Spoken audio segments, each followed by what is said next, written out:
see us. That's what it's all about. Crowding into any one of Cincinnati's night spots to drink with old friends, hopefully make some new friends, and be entertained by local rock talent. We all know what it's like on this side, but let's take a look at how it is on the other side, the quote, entertainment business.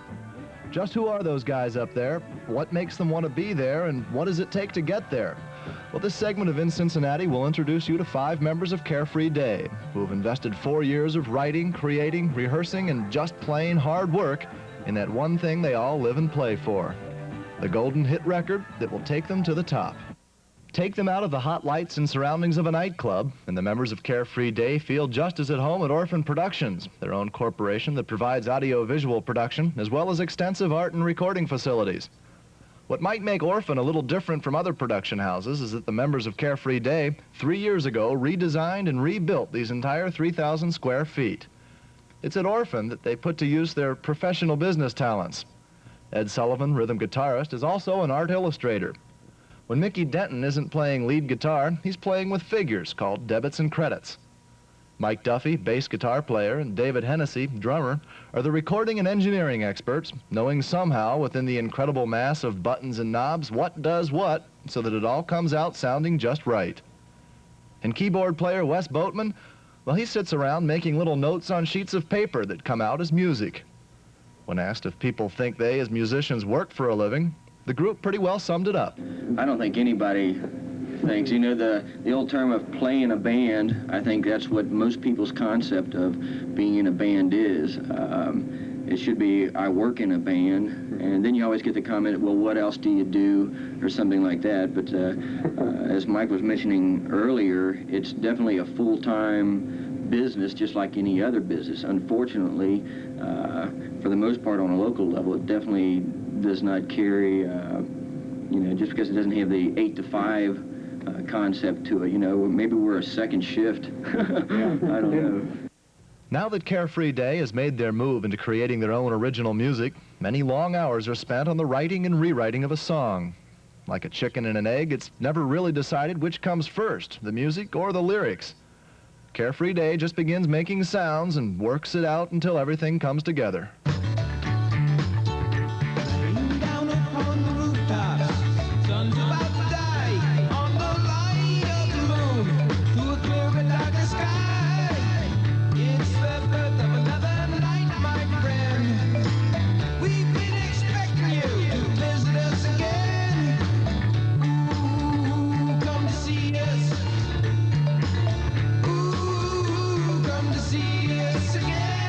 There's a lot of people that really seem to be night-oriented people, and the Hello, Mr. Dark is meant that way, that so much of what we do, our better hours, are done while we're playing at night or while we're in here in the studio at night.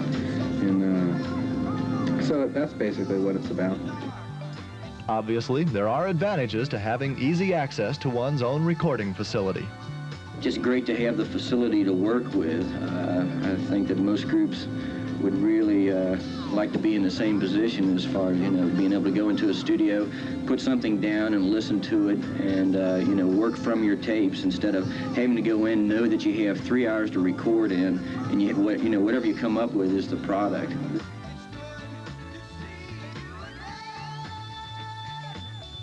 During a time when the sound of disco has virtually taken over the music world, the members of Carefree Day have chosen to commit themselves to their own style of music. We wondered if there's a lot of pressure to get into disco because of its current popularity.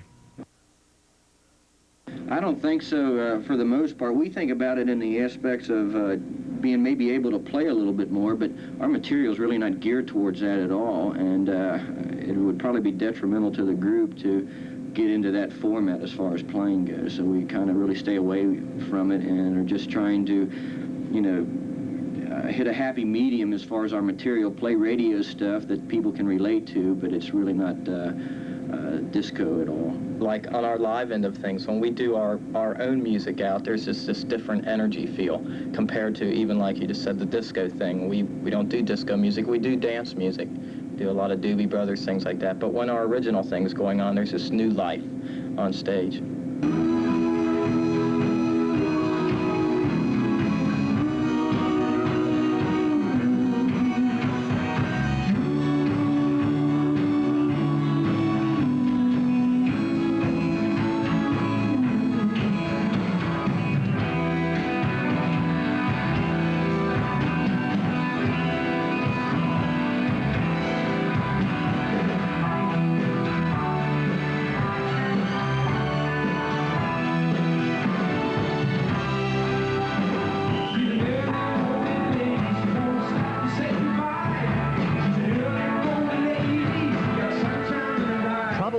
most loyal of the Carefree Day audiences are their wives and girlfriends, who can most certainly understand a song of theirs called Early Morning Lady. Considering the hours the group puts into working, rehearsing, and playing, it's within the club setting that time can be spent together.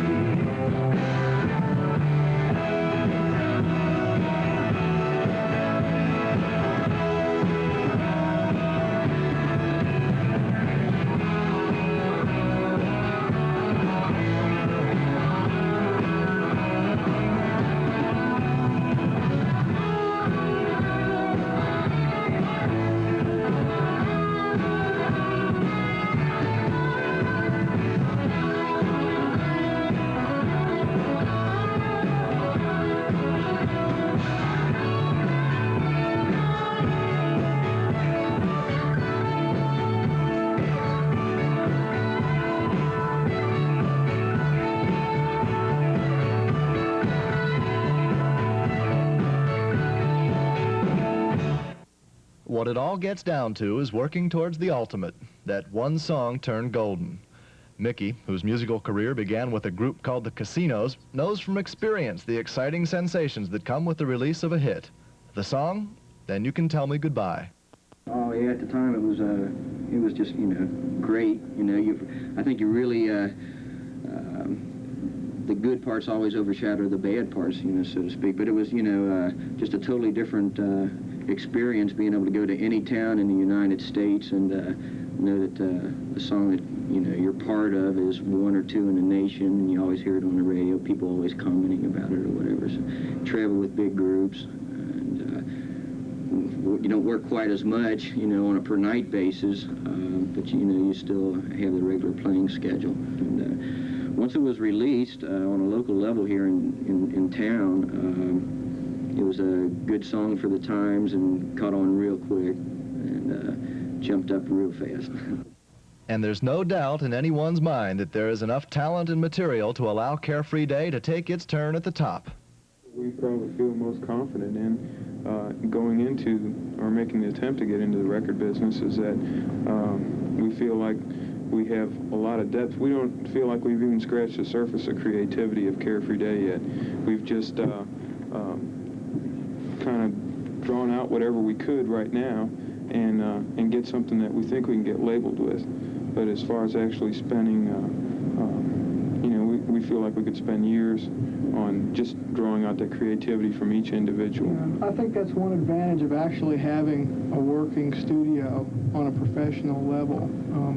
What I mean by that is we've got the opportunity through commercial jingles, through background things, for doing and experimenting with types of material that we as individuals wouldn't play live as a band. But nonetheless, there is some depth and there's experience in playing the variety of material that is beneficial when we do our own material. But creating the music is easy compared to selling it to a record label. Sure. Just lately, we've really been working hard on just trying to get that one single, just to get the group labeled and into a company that might be able to put some money into the group so we can do an album thing and develop our style even further than it is now. We're signed with both management and production company, and they kind of take the ball from that point. After we give them the tape and produce the material, it's up to them to really find the label and to choose. There's so much in the business, there's so much to do that if we really concerned ourselves with all of that, in addition to writing the music would suffer in the long run. You know? I think that it's become much more a business and a big business than it was like 10 years ago. I think for the most part, you used to have bands that were discovered overnight, you know, that kind of situation. Today it is such a competitive business. There are so many groups that you really have to have the total act together, from your stage performance to your recording. In other words, you almost cannot take a little demo tape with a guy in his, singing with his guitar in anymore. It almost has to be a finished master before they'll even sit down and talk to you. And you have to have people out really repping the band and pushing, because it's a product that needs to be sold and marketed like any other commodity that's on the market. There are a lot of people, including the members of Carefree Day, who believe that there is an abundance of talent right here in the Cincinnati area.